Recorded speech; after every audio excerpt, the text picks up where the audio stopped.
അണ്ണാ, അണ്ണൻ അനിയന്മാരുണ്ടോ? ഇല്ല, ഞാൻ ഒറ്റയാ. അണ്ണാ, അണ്ണൻ എന്നെ അനിയനാക്കാവോ?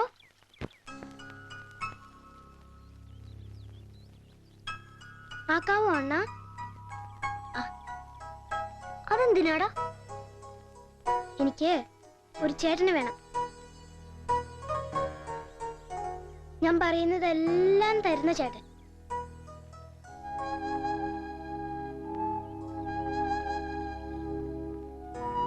സമ്മതിച്ചോ? ചേട്ടനാക്കാവോ?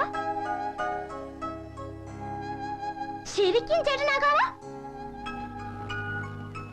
ഞാൻ പറയുന്ന എല്ലാം ചെയ്യണം. അങ്ങനെ ചേട്ടന്മാര് ചെയ്യാടോ പൊട്ട. ഞാൻ അനിയനല്ലേ? ശരിക്കും അനിയനല്ലേ? ആ, ഞാൻ അനിയനാണേ. അതേടാ, എന്നെ കെട്ടിപ്പിടി.